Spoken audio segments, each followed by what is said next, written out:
चलिए हम शुरू करते हैं, अपना काम देखते हैं। देखो बैकग्राउंड में कुछ ऐसे कुछ वर्क हो रहा है, वो अपना अपना काम कर रहे हैं। हम फिर भी आप लोगों का कोई क्लास डिस्टर्ब ना हो। एक क्लास भी डिस्टर्ब होता है तो एक क्लास आगे बढ़ना इसका मतलब हुआ। हम दिख रहे हैं, बहुत अच्छा है, ऑडियो भी अच्छा है। हम लोग आगे बढ़ते हैं।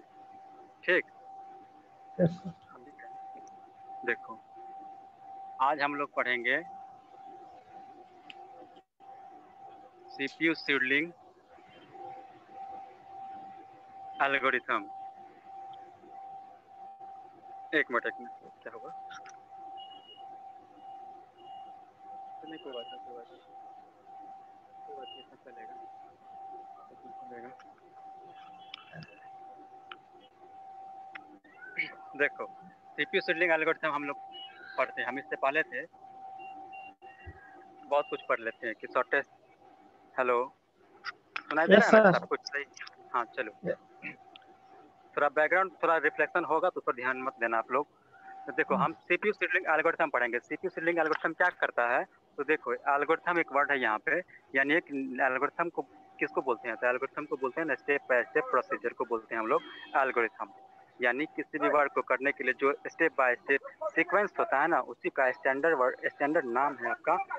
और हमारे कंप्यूटर की भाषा में उसको बोलते हैं एल्गोरिथम, जिसे आप स्टेप बाय स्टेप प्रक्रिया कहते हो। उसी को अंग्रेजी में और कंप्यूटर की भाषा में उसका नामांकन कर दिया गया है एल्गोरिथम। तो CPU seedling algorithm, seedling word है यहाँ पे। सीडलिंग किसका? तो सीपीयू का, सीपीयू सीडलिंग एल्गोरिथम। तो आपके पास क्या मेन पर्पस है एल्गोरिथम करने का? मतलब एल्गोरिथम का क्या मेन पर्पस है? तो देखो हम अगर मेरा कंप्यूटर है, अगर उसका सीपीयू जितना ज़्यादा इस्तेमाल कर सके हैं, जिस सीपीयू को जितना ज़्यादा हम इस्तेमाल कर सकें उतना बेहतर है। सीपीयू को हम बिना मतलब का आइडल ना रखें। आइडल मतलब उसको निष्क्रिय अवस्था में, इनएक्टिव अवस्था में ना रखें। हम ये चाहते हैं, सीपीयू को चाहते हैं कि मैक्स ज़्यादा से ज़्यादा तक ये बिजी रहे। ठीक है, तो क्या करना चाहते हैं हम लोग? तो maximize CPU utilization, maximize CPU utilization और मैक्सिमाइज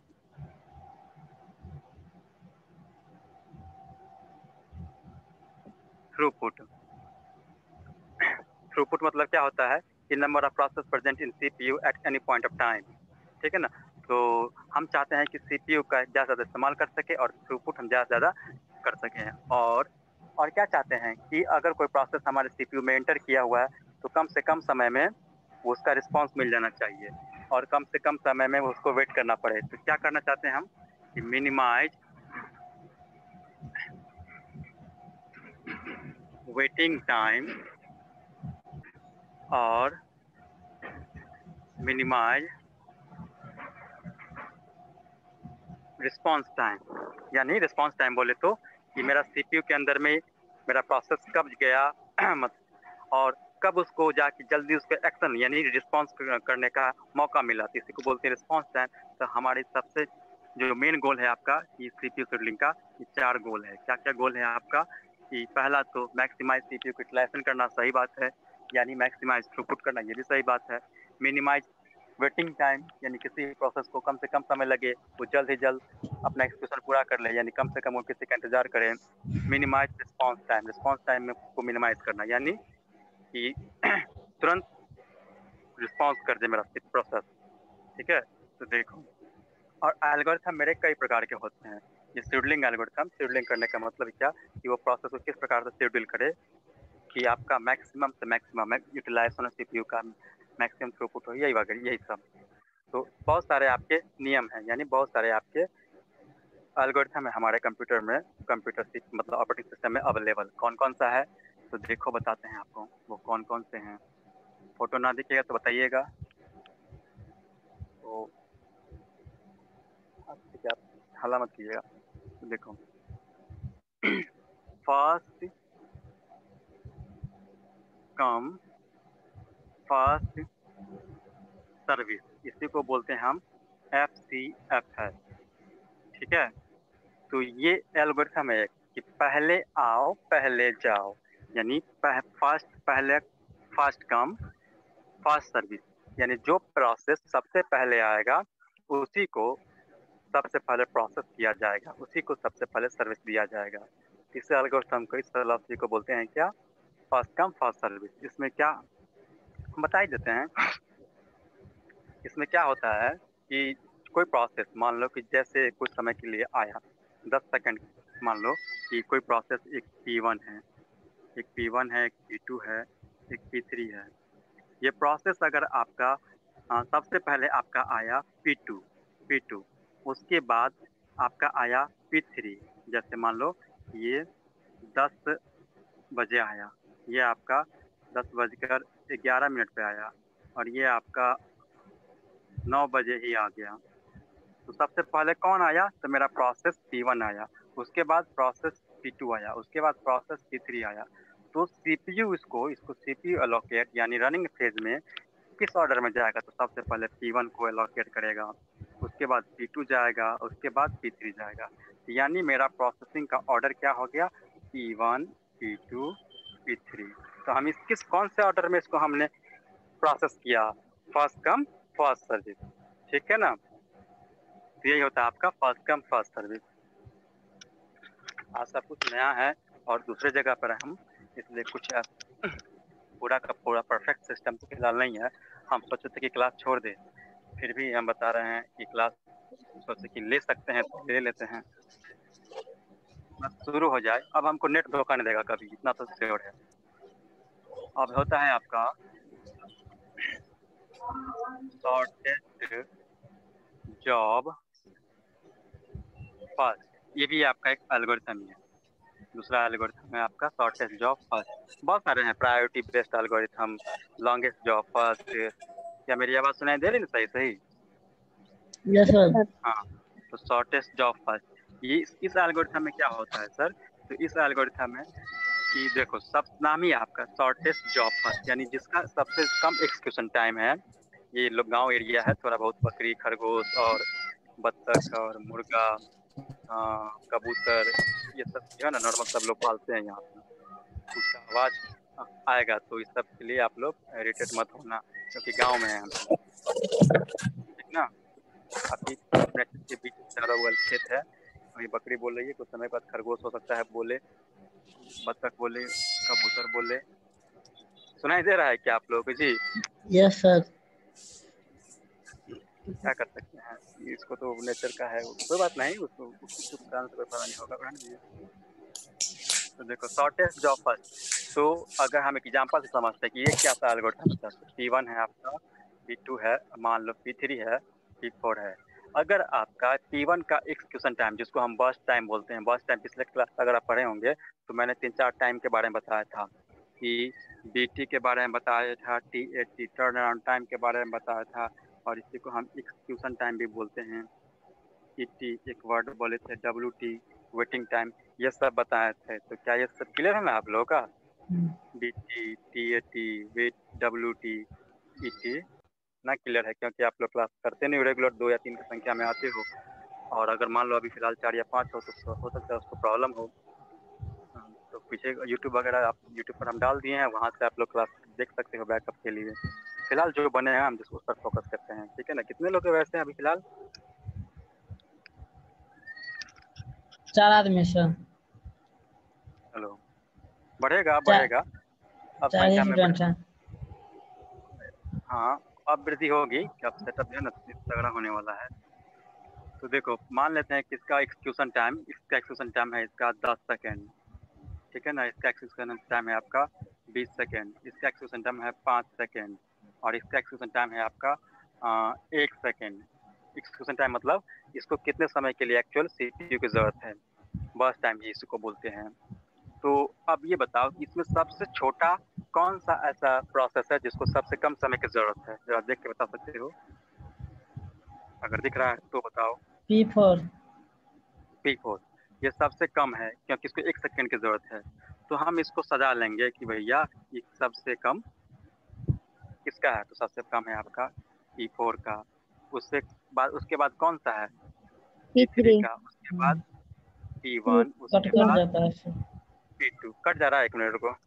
कट जा रहा है सर। बोर्ड तो सही है, क्या कट रहा है जी? सर सही है। हाँ हाँ, हमको लगता है ना कि अब नेट का इशू ना होगा, जस्ट 100 कदम भी नहीं होगा और एकदम इन फ्रंट में है नेटवर्क, दो टावर है। कहते हैं देर सही दुरुस्त आए, आ जाएंगे, दुरुस्त आ जाएंगे। देखो तो तो इसमें हमने सबसे P4 कम है 1 सेकंड, इसका है आपका P3 का 5 सेकंड है, इसका P1 का 10 सेकंड है, इसका है आपका 20 सेकंड। तो सबसे कम को सबसे पहले, उसके बाद उससे कम, उसके बाद उससे कम, उसके बाद उससे ज़्यादा, सॉरी, यानी सबसे पहले हम किसको शॉर्ट का मतलब एग्जीक्यूट करवाते हैं, तो शॉर्ट पे, यानी सबसे कम समय जिसको लगता है प्रोसेस करने में, उसको सबसे पहले हम चुनते हैं, उसी को हम CPU अलोकेट करते हैं। ठीक है ना, भैया आप जाओ प्रोसेस में, आप प्रोसेस कर लो। तो सबसे पहले आपका P4, सबसे पहले आपका जाएगा, कौन जाएगा, P4 जाएगा, उसके बाद उससे बड़ा वाला यानी P3, उसके बाद P1 और उसके बाद सबसे बड़ा वाला। इसी फिलॉसफी, इसी कंसेप्ट को बोलते हैं शॉर्टेस्ट जॉब फर्स्ट। ठीक है ना। इसको बोलते थे हम लोग फास्ट कम फास्ट सर्विस। तो देखो कुछ एडवांस और भी है, बहुत सारे हैं, देखो यहाँ पर एक होता है आपका राउंड रोबिन शेड्यूलिंग, एक होता है आपका प्रायोरिटी बेस्ड शेड्यूलिंग। सब क्लियर करते हैं, तो कुछ बातें हैं यहाँ पर जो हम देख लेते हैं, घबराइए नहीं, सब हम लिखवाएंगे भी, अब बोर्ड पर आ गए हैं तो बोर्ड की तरह पढ़ाएंगे। तो देखो इसमें क्या है कि अगर आप मान लो कि अगर प्रोसेस P1 है, इसी ऑर्डर में आता है, इसी ऑर्डर में जिस ऑर्डर में हम लिख रहे हैं, P2 P4 उसके बाद आया, उसके बाद P3 आया, उसके बाद P5 आ गया, इसी ऑर्डर में वो आता है, यानी सबसे पहले ये पहुंचता है, तो उसके बाद ये पहुंचता है, उसके बाद ये पहुंचता है, उसके बाद ये पहुंचता है, उसके बाद ये पहुंचता है, इसी ऑर्डर में आता है। तो एक्सक्यूशन भी कौन से ऑर्डर में होगा, जिस ऑर्डर में वो आया था उसी ऑर्डर में एक्सक्यूज होगा। तो सबसे पहले P1, क्योंकि ये है कौन सी प्लस कौन सा कंसेप्ट है, फास्ट कम फास्ट सर्विस पे। तो एक बात बताओ, अगर आपका P1 को ले एग्जीक्यूट होने में 100 सेकेंड, ये ले 1 सेकेंड, ये ले आपका 2 सेकेंड, ये ले आपका 3 सेकेंड, ये ले आपका 4 सेकेंड।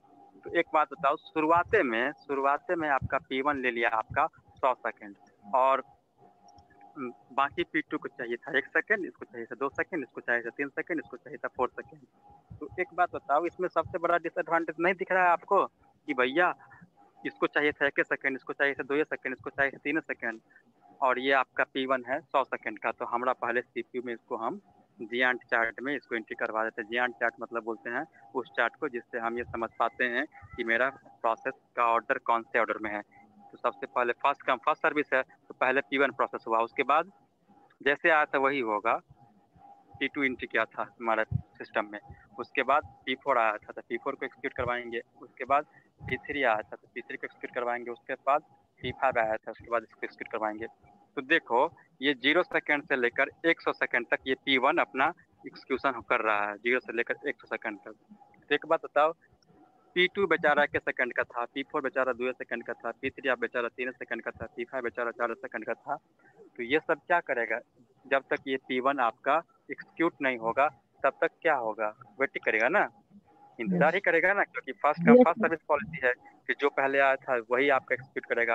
तो सबसे पहले ही आ गया सबसे बड़ा वाला, मान देखो ना 100 सेकंड का है, तो बेचारा ये छोटे होते ही अगर ये बोलता उसको कि भाई साहब आप ना क्या कहते हैं, मैं थोड़ा ही काम है मुझे, जस्ट आप करने दो हमको, तो ये फास्ट कम फास्ट सर्विस बोलता है कि नहीं, मैं जिस ऑर्डर में आया हूँ मैं उसी ऑर्डर में एक्सक्यूट करूंगा अपना CPU को, अपना प्रोसेस को करूंगा, आप लोग जब तक मैं खत्म न करूँ तब तक आप वेट करो। ठीक है, इसका सबसे बड़ा डिसएडवांटेज क्या देखें कि अगर कहीं ऐसा हो गया कि आपका पहले प्रोसेस ही बहुत लंबा समय वाला हो और आपका बाकी का प्रोसेस कम समय का रहे, तो बेचारे उस कम समय वाले प्रोसेस को बिना मतलब का बहुत ज़्यादा समय तक वेट करना पड़ेगा। नहीं करना पड़ेगा, अगर आप जान लो कहीं दुकान पे जाते हो, अगर आपको एक मान लो एक माचिस लेना है और एक आदमी है जिसको बहुत सारा सामान लेना है और वो आपसे पहले पहुंचा हुआ है, तो आप कितना बोलोगे कि भाई साहब आप मुझे माचिस बस 1 रुपये का माचिस लेना है, सेकंडों नहीं लगेगा, मुझे काम कर लेने दो, और वो दुकानदार मतलब वो ग्राहक आपसे पहले गया हुआ है, वो बैठ जाए आपको इस बात की जिद पर कि नहीं मैं पहले आया हूँ तो मैं पहले लूंगा, उसके बाद ही आपको दिया जाएगा। तो क्या करना पड़ेगा आपको, जब तक वो ग्राहक को सारा सामान न मिल जाता है तब तक आपको मिलेगा नहीं, तो वेट करना पड़ेगा, बेफालतू का वेट करना पड़ेगा नहीं। तो इसमें इसी को बोलते हैं ना मतलब क्या कहते हैं इसको, स्टारवेशन, कि हमको बिना मतलब का रुकना पड़े। स्टारवेशन का एक्चुअली मतलब होता है भूखमरी होता है अंग्रेजी में, लेकिन कंप्यूटर की भाषा में इसको बोलते हैं वेटिंग करना, बिना मतलब का वेट करना। जो अनफ्रूटफुल वेटिंग होता है ना, उसी को बोलते हैं स्टारवेशन। खैर हम बताएंगे उसको और भी बताएंगे। तो हमने क्या देखा कि फर्स्ट कम फर्स्ट सर्विस आपका डिसएडवांटेज देता है, और इसी को बोलते हैं कि फर्स्ट कम फर्स्ट सर्विस क्या है आपका, नॉन प्री इम्पटिव है। नॉन प्री इम्पटिव मतलब देखो, हम दुकानदार और ग्राहक वाले कंसेप्ट से फील कराने की कोशिश करते हैं, ठीक इसी फिलॉसफी पर कंप्यूटर का डिजाइन किया गया। देखो पहले इंसान बना है, उसके बाद कंप्यूटर, यानी कंप्यूटर का डेवलपमेंट किया गया है, तो कहीं ना कहीं से आइडिया लेके किया गया है। तो यही सब आइडिया लेके इस फिलॉसफी को बनाया गया। देखो अगर सीपीयू का यूटिलाइजेशन अगर बढ़िया बनाना चाहे, कि अगर इस समस्या को दूर करना चाहे आदमी कि कैसे हो, क्या कर सकता है, तो देखो बोलेगा कि भाई साहब आप रुक जाओ, आपको बहुत टाइम लगने वाला है, हम तब तक P2 को छोटा छोटा काम को निपटा लेते हैं, ठीक है ना। तो ये झटक से 1 सेकंड 2 सेकंड इसका, 3 सेकंड इसका, 3 2 5 6 सेकंड, 10 4 सेकंड इसका, यानी 10 सेकंड में इस चारों को निपटा लिया। यानी इस 10 सेकंड में एगो प्रोसेस, दूगो प्रोसेस, 3 गो प्रोसेस, 4 गो प्रोसेस को एक्सिक्यूट कर लिया, निपटा लिया। और वो भी इसको कितना वेट करना पड़ा ओवरऑल, इसको वेट करना पड़ा जब तक ये 1 सेकंड इसका, 2 सेकंड इसका एक्सक्यूशन में, 3 सेकंड इसका, यानी T1 को वेट करना पड़ा आपको 10 सेकंड ओनली। नहीं, जब इन्होंने मान गया इस बात पर कि नहीं ठीक है आप लोग अपना एक्सिक्यूट कर लो, तो इसको बस वेट करना पड़ा 10 सेकंड। अगर ये अपने जिद पर आ रहा था तो देखो 100 सेकंड तक जब तक ये एक्सिक्यूट ना हो जाए तब तक इसको भी वेट करना पड़ेगा, इसको भी वेट करना पड़ेगा, इसको भी 100 सेकंड के लिए वेट करना पड़ेगा, इसको भी, इसका भी वेटिंग टाइम 100 सेकंड, इसका भी वेटिंग टाइम 100 सेकंड मिनिमम, इसका भी वेटिंग टाइम 100 सेकंड। कितना बताओ, सबको वेट करना पड़ा 100 सेकंड का, तो सबका लॉस हुआ ना जी, बिना मतलब का। अगर वही हम फिलॉसफी को अपनाते हैं कि नहीं ठीक है आप अपना काम कर लो, छोटे वाले काम मैं तो फिलहाल रुक जाता हूँ, तो इसी को बोलते हैं, इसी रुकने वाली घटना को बोलते हैं कि ठीक है मैं अपना एक्सक्यूशन करूंगा, ठीक है तब तक आप कर लो। इसी को बोलते हैं प्री इम्पटिव मोड। प्री इम्पटिव मोड मतलब कि अपने प्रोसेस को पॉज करना और फिलहाल दूसरे प्रोसेस को एंट्री करने के लिए एलोकेट करना सीपीयू को, ठीक है ना। तो आपका सीपीयू का एक्सक्यूशन जो होता है आपका 2 मोड में होता है, प्रीएम्प्टिव मोड में और आपका नॉन प्रीएम्प्टिव मोड में। तो मैं आपको जस्ट क्लियर कर दे रहा हूँ, रुक जाओ।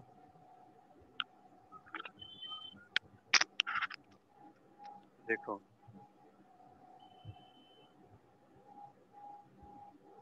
सीपीयू स्पेस कम है इसलिए ऐसा है, 2 मोड होता है, एक होता है आपका प्रीएम्प्टिव मोड और एक होता है आपका नॉन प्रीएम्प्टिव मोड। तो हम समझ यही आपका होता है प्रीएम्प्टिव मोड, मतलब ठीक है भाई साहब, मतलब ठीक है अदर प्रोसेस को बोलता है कि मैं अपना एक्सक्यूशन को पॉज करता हूँ और आप अपना काम कर लो। तो यानी बीच में ही अगर सीपीयू किसी और को दे दिया अपने काम को रोक कर, तो इसको बोलते हैं प्रीएम्प्टिव मोड, ठीक है ना। और नॉन प्रीएम्प्टिव मोड मतलब जिसको बोलते हैं ना कि हठी, कि नहीं मैं अगर एंट्री मुझे सीपीयू मिल गया तो मैं काम खत्म करके ही आगे बढ़ूंगा। तो यही आपका FCFS क्या है, आपका नॉन प्रीएम्प्टिव मोड है, बहुत हठी है, ठीक है ना, यानी फास्ट काम फास्ट सर्विस बहुत ही हठी है। तो हम ये कह रहे थे राउंड रोबिन से, हाँ ये देख लिए। इसके बारे में शॉर्टेज जॉब के बारे में एक लाइन और देखते हैं, शॉर्टेज जॉब के बारे में एक लाइन और देख सकते हैं, हालांकि बहुत सारे वर्ड हैं देख सकते हैं हम लोग। तो आज बहुत कम स्टूडेंट भी हैं, ज़्यादा डिस्क्रिप्टिव ना देखेंगे हम लोग, शॉर्ट ग्लिम्स देखेंगे आज। ऐसा नहीं है कि ये फालतू है, ग्लिम्स बोल दिया तो देखो इसका क्या एडवांटेज आप लोग देख सकते हो कि देखो शॉर्टेज जॉब फर्स्ट में, तो ऐसा समझो कि आप 4 आदमी 4 दोस्त फिलहाल क्लास में, ठीक है ना। तो किसी को अगर कहीं पर शॉप पे जाते हो तो किसी एक आदमी को 10 सेकंड का काम है, किसी दूसरे आदमी को 2 सेकंड का काम है। किसी एग्जाम्पल बताते हैं, P1 P2, ये तो है ही है, देखो ये तो है ही है 10 सेकंड, P2 को चाहिए था 20 सेकंड, P3 को चाहिए 5 सेकंड, P4 को चाहिए था 1 सेकंड। लो मुर्गा भी बोल दिया। हाँ, तो हम ये कहना की कोशिश कर रहे हैं, सबसे पहला मेरा एक्सिक्यूट हुआ सबसे छोटा वाला 5 सेकंड, उसके सॉरी 1 सेकंड वाला, सबसे छोटा है आपका P4 1 P4 सेकंड वाला। हाँ, उसके बाद मेरा एक्सिक्यूट होगा ये, P3 यानी यानी ये फर्स्ट पर जाएगा, ये सेकंड पर, और उसके बाद ये थर्ड पोजीशन पर जाएगा एग्जीक्यूशन में, और ये सबका लास्ट में। तो इसमें क्या होगा ना, इसमें क्या बेनिफिट है कि देखो, इसमें ये झमेला नहीं कि हमको किसका वेट करना पड़ा। हम क्या देखें, कम समय में ज़्यादा प्रोसेस चारों का निपटारा हो गया, वेटिंग टाइम इसका कम होता है। इसका जो है ना एवरेज वेटिंग टाइम, इसका एवरेज वेटिंग टाइम कम होता है। बोलोगे कम क्यों, कहने के नीचे का ग्राफ मतलब कम होना। वो कम क्यों, तो देखो बताते हैं कि आप कोई दुकानदार बेचारे को 500 ग्राहक है, आपको 2 सेकंड का काम है, ठीक है ना। तो आप झट से दुकान पे गए, आप बोलें कि भाई साहब मेरा 2 ही सेकंड कहाँ है, मुझे करने दो। अगर दुकानदार इस बात पर राजी है कि हाँ ठीक है, कौन मैं इस फिलोसफी पर काम करता हूँ, कौन फिलोसफी यानी कौन सी कंसेप्ट, शॉर्टेस्ट जॉब फर्स्ट, यानी जिसको सबसे कम टाइम ऑफ एक्सक्यूशन की जरूरत है उसको पहले हम एक्सिक्यूट करने के लिए इजाजत देंगे। ये इस अंडर में इस कैटेगरी में आएगा। तो शॉर्टेस्ट जॉब फर्स्ट। तो आपने बोला कि मुझे सिर्फ 2 सेकंड का काम है, तो इसी क्लास पर दुकानदार काम कर ही रहा था, तो बोलेगा ठीक। तो आप आए और झट से आपका काम कर दिया। तो आपको अगर कोई आदमी तीसरा बंदा आता है, सिर्फ मान लो कि 1 सेकंड का ही काम है, तो उसका झट से काम कर देगा क्योंकि वो काम ही कर रहा है, शॉर्टेस्ट जॉब फर्स्ट, ठीक है ना। इसमें क्या हो रहा है कि एवरेज वेटिंग टाइम कम हो रहा है, और इसी को और रिस्पांस टाइम भी कम हो रहा है। रिस्पांस टाइम यानी कहने का मतलब कि आप गए और आप पर तुरंत एक्शन लिया गया। तो ठीक इसी प्रकार से ही सीपीयू में भी, मतलब ऑपरेटिंग सिस्टम भी ये सब मैनेज करता है कि कौन सा प्रोसेस को सबसे पहले एक्सिक्यूट करना है, किसको क्या कहते हैं प्रायोरिटी देना है, किसको पहले किस ऑर्डर में एक्सिक्यूट करना है, ताकि सीपीयू का मैक्सिमम इस्तेमाल किया जा सके। ठीक है ना, इसको मिटा दें। Yes sir. देखो ये थोड़ा आज नया मतलब नया सिस्टम दूसरा जगह पर अपना रूम शिफ्ट किए हैं, और इस जो नए उनको बता रहे हैं, ये सिस्टम एकदम फिट हो जाएगा कुछ ही दिनों में। जो आज क्लास नहीं लेने का प्लान था क्योंकि ये अंडर कंस्ट्रक्शन ही चल रहा है फिलहाल, दरवाजा इसमें नहीं लगा है, पर्दा पे काम चला रहे हैं, हो जाएगा सिस्टम मेरा। आप लोगों का जो है ना मैथ वाले सर की तरह ही हो जाएगा, बिना कोई रुकावट के, नेट का कोई इशू नहीं होगा। मोबाइल में पढ़ाना पड़ता था, वो मजबूरी थी, तो उसके भी एडवांटेज है अपना। एक कैलकुलेशन होता है आपका, एक कैलकुलेशन होता है राउंड रोबिन।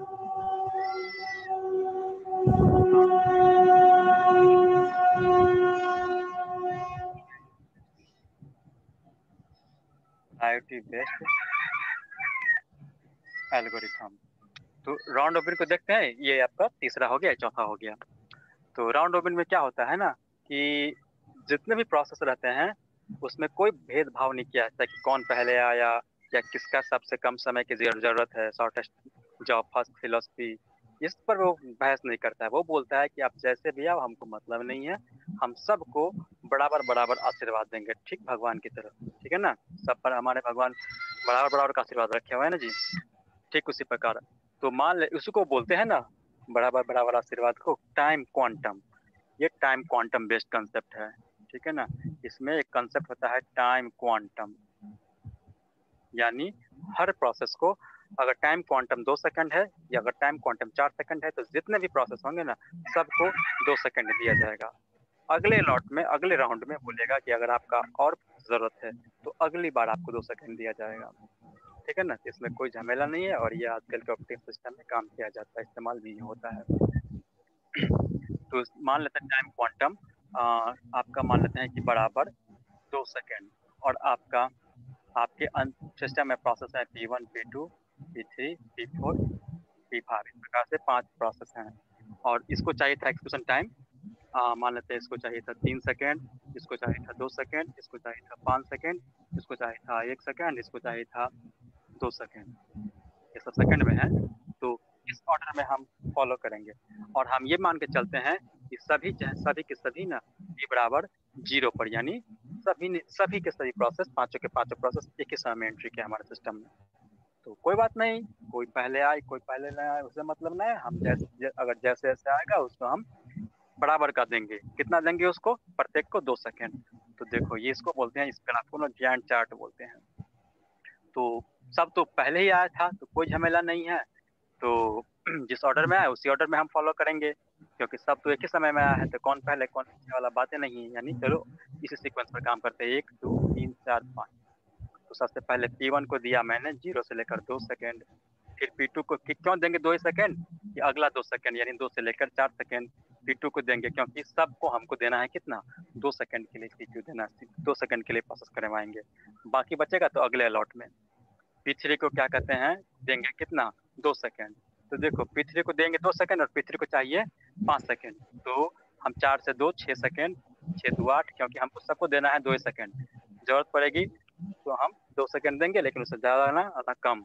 तो देखो क्या होगा, P3 आ गया, P4 को चाहिए था हमको 1 सेकेंड, तो ये आपका 6 से लेकर 7 तक 1 सेकेंड तक चलेगा P4, लेकिन इतना समय तक 7 से लेकर 8 तक आपका CPU आइडल रहेगा। आइडल बोले तो वो बिना मतलब, क्योंकि खाली रहेगा। क्यों खाली रहेगा, क्योंकि P4 को चाहिए हमें 1 सेकेंड और हमने उसको दिया था 2 सेकेंड, 2 सेकेंड दिया था।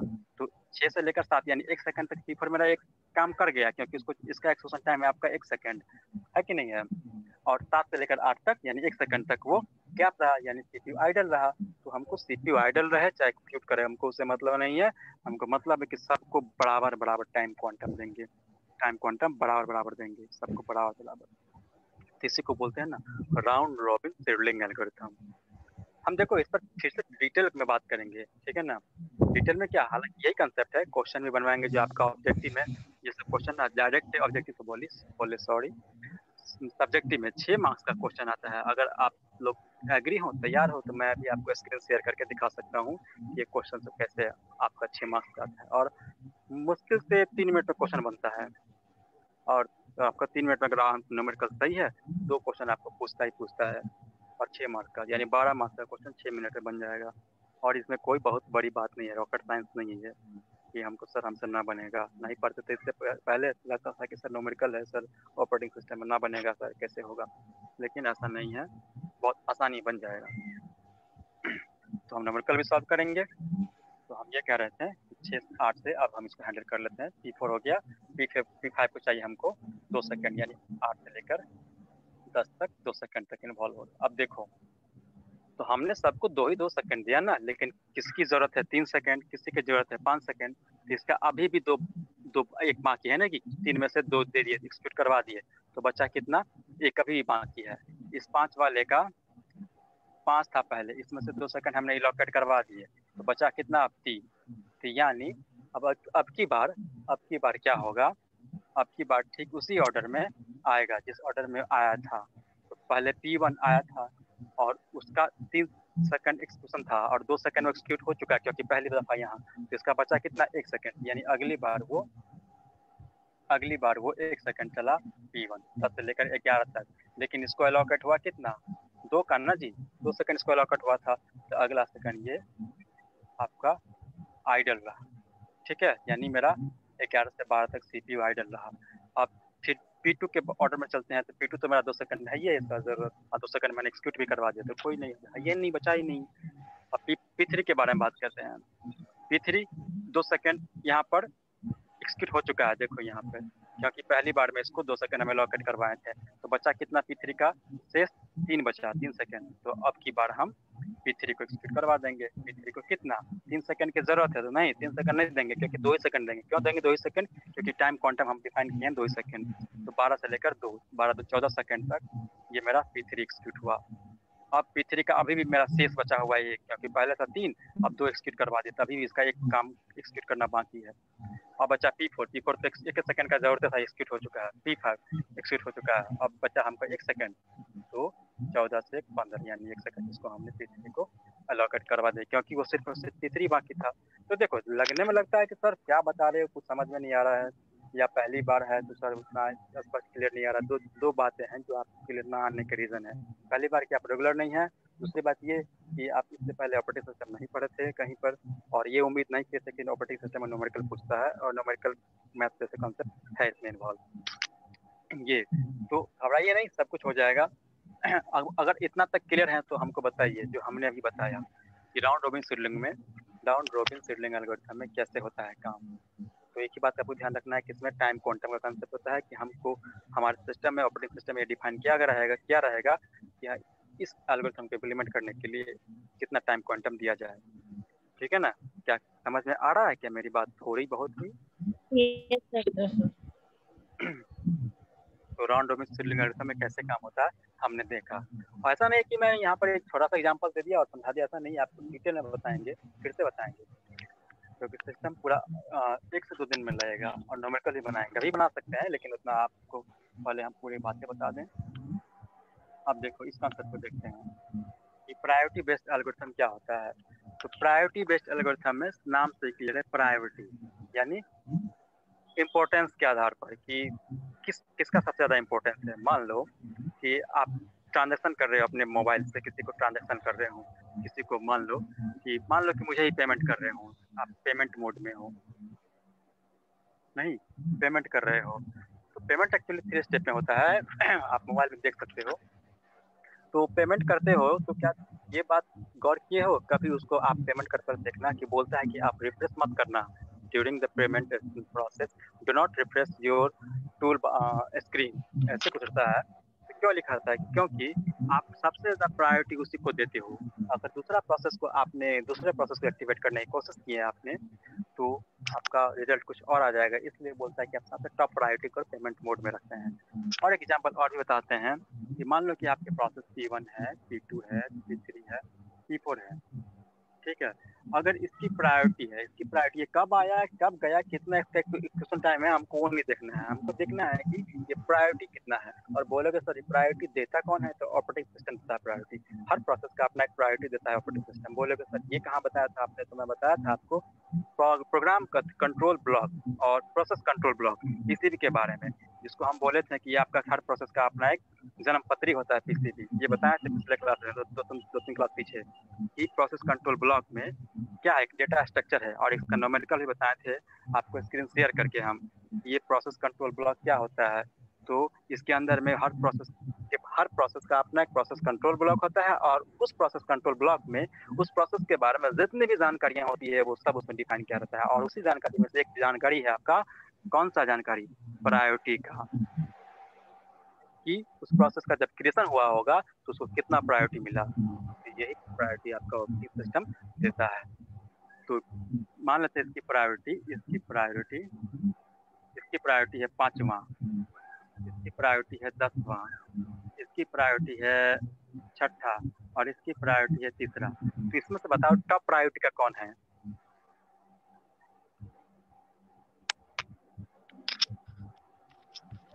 इसमें से टॉप का प्रायोरिटी का कौन है? सबसे ज्यादा प्रायोरिटी किसको दिया गया है? देखो प्रायोरिटी में मेरी आवाज सुन रहे हो ना, तो थर्ड वाली प्रायोरिटी सबसे टॉप प्रायोरिटी है, क्योंकि इसका इंपॉर्टेंस सबसे टॉप पर है। मतलब तीसरा स्थान है इसका प्रायोरिटी में, इसका स्थान है 5वां, इसका स्थान है 10वां, इसका स्थान है 6ठा। तो सबसे टॉप प्रायोरिटी का आपका है P4। मेरी आवाज सुन रहे हैं? Yes sir. तो ये आपका टॉप प्रायोरिटी का, यानी सबसे पहले आपका ये एग्जीक्यूट होगा कौन, तो P4। ठीक है ना। अब इसका कितना एक्सक्यूशन टाइम है, तो मान लेते हैं इसका 10 सेकंड नहीं, ज़्यादा हो गया, ग्राफ भाग जाएगा उधर। 1 सेकंड, इसका 4 सेकंड, इसका 2 सेकंड, और इसका 2 सेकंड मान लेते हैं एक्सक्यूशन टाइम। ये आपका एक्सक्यूशन टाइम है, यानी फर्स्ट टाइम। तो ये आपका P4 सबसे पहले, उसके बाद कौन सा, तो प्रायोरिटी देखेंगे, प्रायोरिटी इसके ज़्यादा, इसके बाद कौन सा प्रायोरिटी, किसका प्रायोरिटी है, तो तीसरा है, इसका 5वां है। चौथा नहीं है तो कोई दिक्कत नहीं है, हमको उससे मतलब नहीं, मेरे पास कितने प्रोसेस हैं और उसी में से हमको अमॉन्ग दिस हमको वन ऑफ द चूज करना है। तो ये तीसरा प्रायोरिटी का है, उसके बाद चौथा नहीं, तो कोई बात नहीं, 5वां प्रायोरिटी का ये है, तो इसके बाद 5वां प्रायोरिटी वाला प्रोसेस एक्सिक्यूट करेगा। उसके बाद 6ठा प्रायोरिटी वाला एक्सिक्यूट करेगा, तो ये इसका नाम था P3। उसके बाद 10वां प्रायोरिटी वाला एक्सिक्यूट करेगा, P2। अब बाकी का 6ठा 7वां 8वां 9वां कहाँ गया, उससे हमको मतलब ना है। ठीक है ना। तो हम इस एल्गोरिथम में क्या देखें कि प्रायोरिटी बेस्ड एल्गोरिथम में प्रोसेस का चुनाव, प्रोसेस का सिलेक्शन हमारा किस आधार पर होता है, तो प्रायोरिटी के आधार पर होता है। ठीक ना।